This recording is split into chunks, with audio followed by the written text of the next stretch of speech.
Hello everyone, मैं हूँ रिया और आज हम करने वाले हैं class 11 chapter breathing and exchange of gases. चलिए करते हैं complete chapter revision in one shot. O2 utilise होता है indirectly breakdown of simple molecules जैसे कि glucose, amino acid, fats etcetera to derive energy. And CO2 जो कि हार्मफुल होती है वो रिलीज आउट हो जाती है अबव कैटाबॉलिक रिएक्शन में। Process of exchange of O2 from atmosphere with CO2 produced by the cells उसे हम ब्रीथिंग कहते हैं, जिसे कॉमनली रेस्पिरेशन भी कहते हैं। नेक्स्ट हम चलते हैं रेस्पिरेटरी ऑर्गन्स पे। मैकेनिज्म ऑफ ब्रीथिंग वेरी करता है डिफरेंट एनिमल्स में depending on their habitat and level of organisation. सबसे पहले है सिंपल डिफ्यूजन, जिसके एग्जांपल है लोअर इनवर्टिब्रेट्स जैसे कि sponges, coelenterates, flatworms etcetera. Second है बाय मॉइस्ट क्यूटिकल, जिसका एग्जांपल है अर्थवर्म। थर्ड है बाय नेटवर्क ऑफ ट्यूब्स या फिर ट्रैकियल ट्यूब्स, जिसका एग्जांपल है इंसेक्ट्स। फोर्थ है बाय गिल्स, जो कि स्पेशल वेस्कुलराइज्ड स्ट्रक्चर होते हैं, जिसे ब्रैंकियल रेस्पिरेशन भी कहते हैं।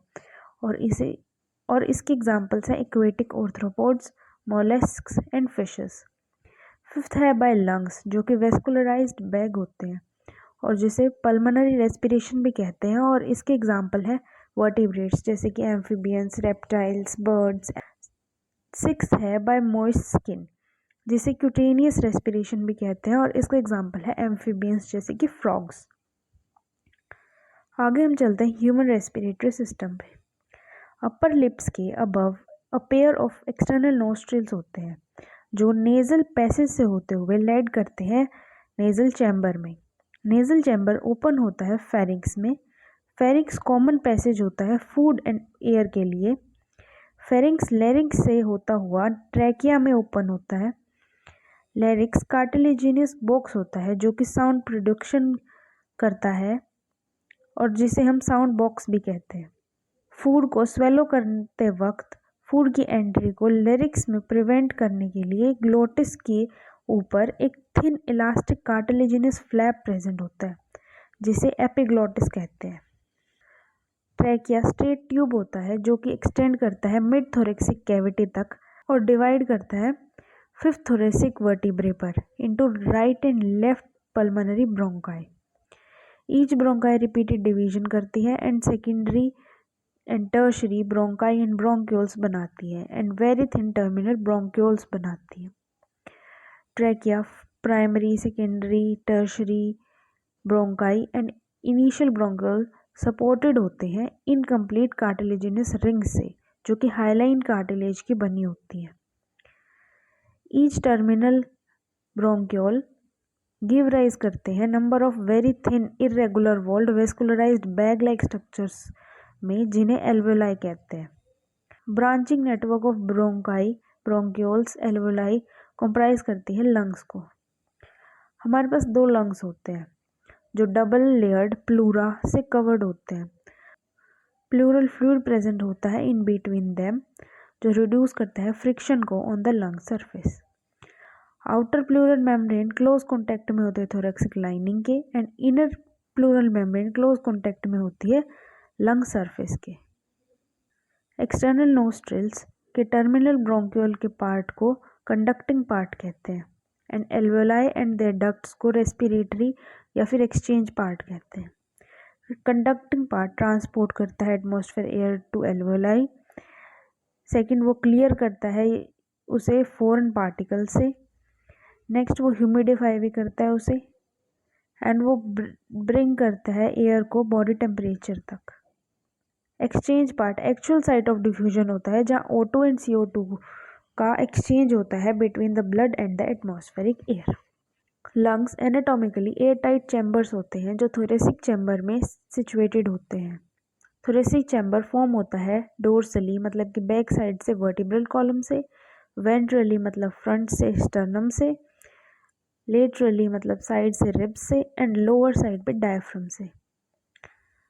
लंग्स का एनाटॉमिकल सेटअप कुछ इस तरह का होता है कि थोरेसिक कैविटी की वॉल्यूम में कोई भी चेंज होने से लंग कैविटी की वॉल्यूम में चेंज हो जाता है, और ये अरेंजमेंट एसेंशियल होता है ब्रीथिंग के लिए, क्योंकि हम डायरेक्टली ऑल्टर नहीं कर सकते पल्मोनरी वॉल्यूम को। रेस्पिरेशन में 5 बेसिक स्टेप्स इन्वॉल्व होते हैं। सबसे पहला है ब्रीथिंग या फिर पल्मोनरी वेंटिलेशन, जिससे एटमॉस्फेरिक एयर अंदर एंटर होती है and CO2 rich air release out होती है।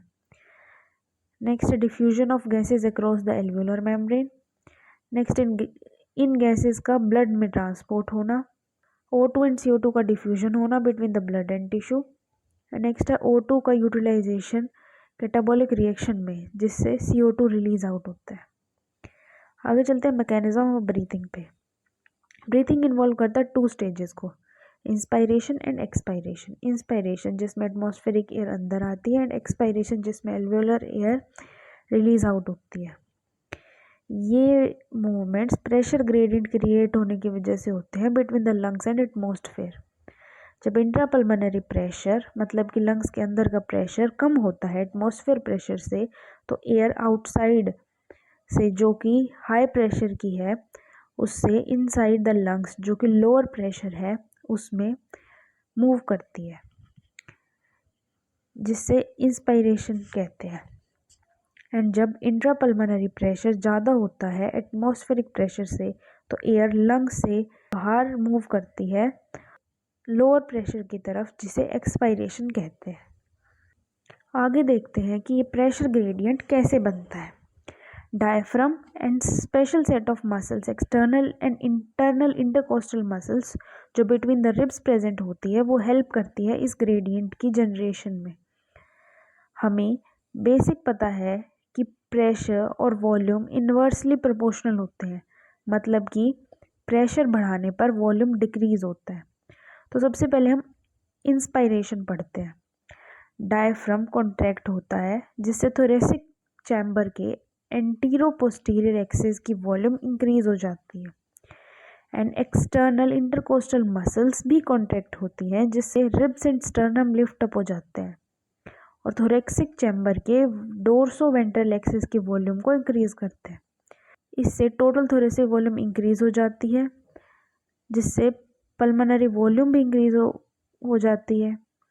और जैसा कि मैंने पहले कहा था कि वॉल्यूम इंक्रीज होने पर प्रेशर कम होता है, तो इसी तरीके से पल्मोनरी वॉल्यूम इंक्रीज होने पर इंट्रा पल्मोनरी प्रेशर कम होता है एटमॉस्फेरिक प्रेशर के मुकाबले, जिससे एयर एटमॉस्फेरिक प्रेशर जो कि हाई प्रेशर है उससे लंग्स में मूव करती है जहाँ पे लो प्रेशर है, और इस प्रोसेस को हम इंस्पायरेशन प्रोसेस कहते हैं।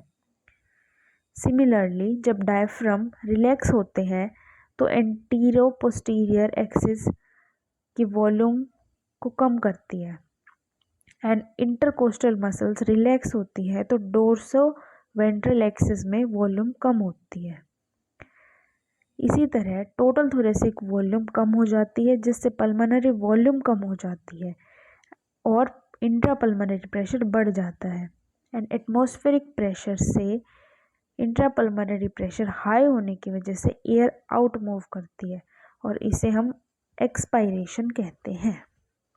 आगे हमें बताया कि एडिशनल एब्डोमिनल मसल्स की हेल्प से इंस्पायरेशन एंड एक्सपायरेशन की स्ट्रेंथ को इंक्रीज कर सकते हैं। On an average healthy human being breathe करता है 12 to 16 times per minute. Volume of air जो ब्रीथिंग मूवमेंट में इन्वॉल्व होती है उसे एस्टिमेट कर सकते हैं स्पायरोमीटर की हेल्प से। आगे चलते हैं रेस्पिरेटरी वॉल्यूम्स एंड कैपेसिटीज़ पर। सबसे पहले है टाइडल वॉल्यूम या टीवी। नॉर्मल रेस्पिरेशन में जितना वॉल्यूम ऑफ एयर हम इंस्पायर या फिर एक्सपायर करते हैं उसे टीवी या फिर टाइडल वॉल्यूम कहते हैं। ये अप्रॉक्सीमेटली 500 ml होता है।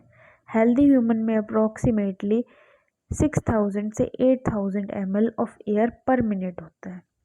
सेकेंड है इंस्पायरेटरी रिजर्व वॉल्यूम IRV। ये होता है फोर्सेबल इंस्पायरेशन से कितना additional volume of air inspire कर सकते हैं। ये होता है ऑलमोस्ट 2500 से 3000 ml तक। थर्ड है एक्सपायरेटरी रिजर्व वॉल्यूम या फिर ERV। ये होता है फोर्सेबल एक्सपायरेशन से कितना additional volume of air expire कर सकते हैं। ये अप्रॉक्सीमेटली 1000 to 1100 ml तक होता है। नेक्स्ट है रेजिडुअल वॉल्यूम या फिर आरवी। ये होता है फोर्सेबल एक्सपायरेशन के बाद जो भी वॉल्यूम ऑफ एयर लंग्स में बच जाता है, और ये अप्रॉक्सीमेटली 1100 से 1200 ml तक होता है। आगे चलते हैं कैपेसिटीज़ पर। सबसे पहली है इंस्पायरेटरी कैपेसिटी।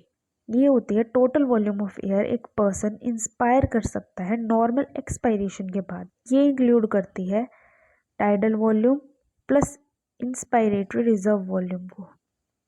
सेकंड है एक्सपायरेटरी कैपेसिटी। ये होती है टोटल वॉल्यूम ऑफ एयर एक पर्सन एक्सपायर कर सकता है नॉर्मल इंस्पायरेशन के बाद। ये इंक्लूड करता है tidal volume plus expiratory reserve volume को। नेक्स्ट है functional residual capacity FRC। Normal expiration के बाद जो वॉल्यूम ऑफ एयर बच जाती है लंग्स में फंक्शनल रेजिडुअल कैपेसिटी कहते हैं। ये इंक्लूड करती है एक्सपायरेटरी रिजर्व वॉल्यूम को एंड रेजिडुअल वॉल्यूम को। नेक्स्ट है वाइटल कैपेसिटी या फिर VC। फोर्स्ड एक्सपायरेशन के बाद मैक्सिमम वॉल्यूम ऑफ एयर एक पर्सन ब्रीथ कर सकता है, उसे वाइटल कैपेसिटी कहते हैं। ये इंक्लूड करती है expiratory reserve volume plus tidal volume plus inspiratory reserve volume को। नेक्स्ट है total lung capacity. Forced inspiration के बाद लंग्स में कितनी एयर अकोमोडेट हो सकती है। ये इंक्लूड करती है residual volume, expiratory reserve volume, tidal volume and inspiratory reserve volume को, या फिर vital capacity plus residual volume को। नेक्स्ट हम चलते हैं एक्सचेंज ऑफ गैसेस पे। एल्वोलाई प्राइमरी साइट होती है गैसेस एक्सचेंज के लिए। ब्लड एंड टिश्यूज़ के बीच भी गैसेस एक्सचेंज होता है।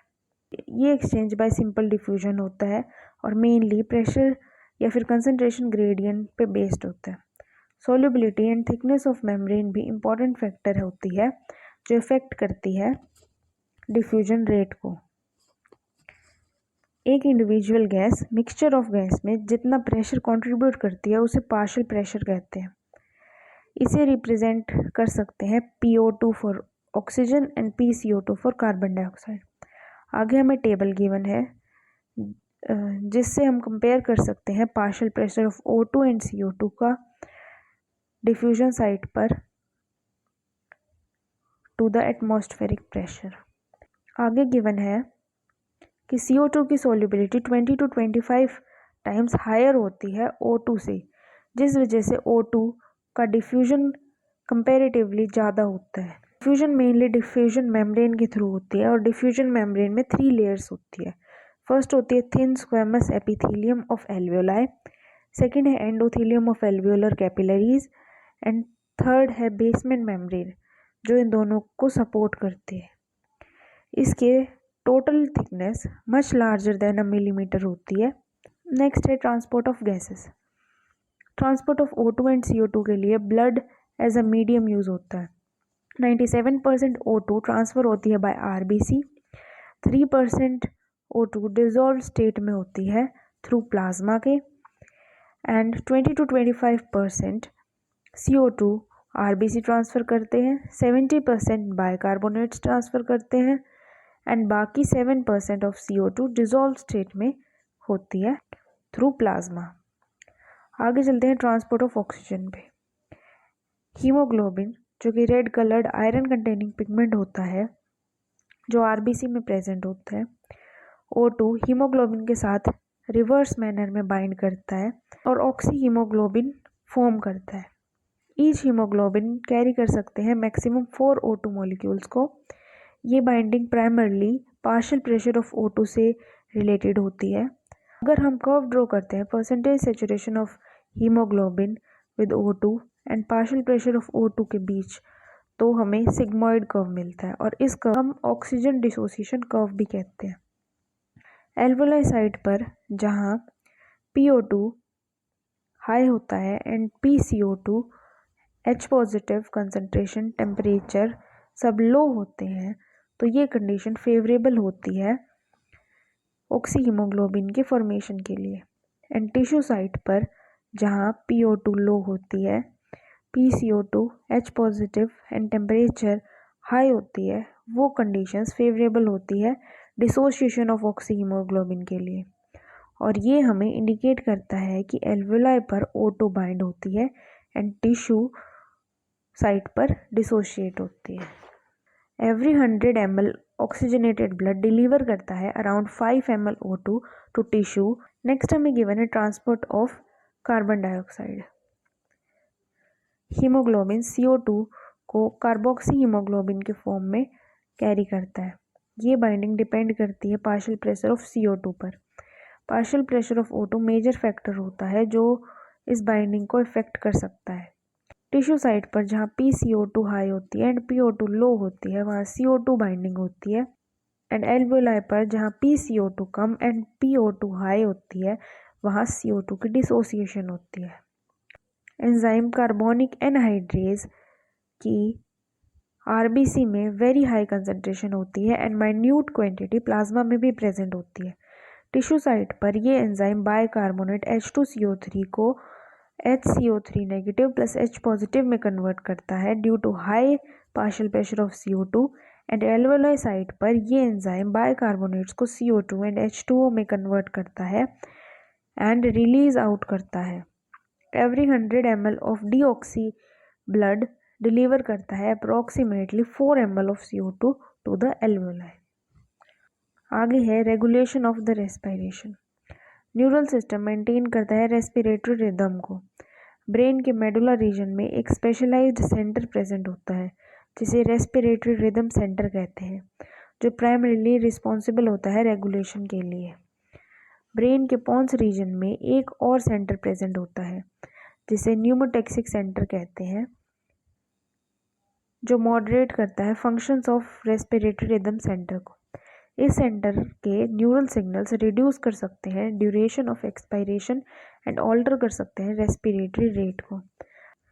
रिदमिक सेंटर के एडजेसेंट में कीमोसेंसिटिव सेंटर प्रेजेंट होता है जो कि हाईली सेंसिटिव होता है CO2 and H positive concentration के लिए। इनका इंक्रीज एक्टिवेट करता है न्यूमोटैक्सिक सेंटर को, जो कि इन टर्न सिग्नल करता है रिदम सेंटर को जो नेसेसरी अरेंजमेंट करने के लिए।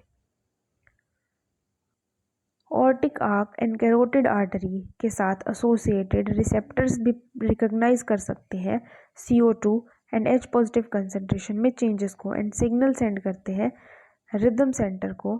Role of oxygen in regulation of respiratory rhythm quite insignificant होता है। नेक्स्ट है डिसऑर्डर्स ऑफ रेस्पिरेटरी सिस्टम। सबसे पहले है अस्थमा, जिसमें डिफ़िकल्टी इन ब्रीथिंग हो जाती है। वीजिंग कॉज होती है, ये due to inflammation of bronchi and bronchioles की वजह से होता है। नेक्स्ट है एम्फाइसीमा, ये क्रॉनिक डिसऑर्डर है जिसमें एल्वेलर वॉल्स डैमेज हो जाती है एंड रेस्पिरेटरी सरफेस भी डिक्रीज हो जाती है। इसका मेजर कॉज है सिगरेट स्मोकिंग। नेक्स्ट है ऑक्यूपेशनल रेस्पिरेटरी डिसऑर्डर, ये डिसऑर्डर जनरली उनमें होता है जो कि ग्राइंडिंग या फिर स्टोन ब्रेकिंग के काम से जुड़े होते हैं। ऐसी इंडस्ट्रीज़ में काम करने वाले लोग जनरली बहुत ज़्यादा डस्ट के कांटेक्ट में रहते हैं, जिससे बॉडी का डिफेंस मैकेनिज्म कोप नहीं कर पाता, और इसका कंटिन्यूस एक्सपोजर इन्फ्लेमेशन कॉज करता है जो कि लीड करता है फाइब्रोसिस को, मतलब कि प्रोलिफिकेशन ऑफ फाइब्रस टिश्यू को, and serious lung damage cause करता है। इसलिए एडवाइस किया जाता है कि वर्कर्स को प्रोटेक्टिव मास्क के साथ काम करना चाहिए। इसी के साथ ये चैप्टर कंप्लीट होता है। Thank you for watching.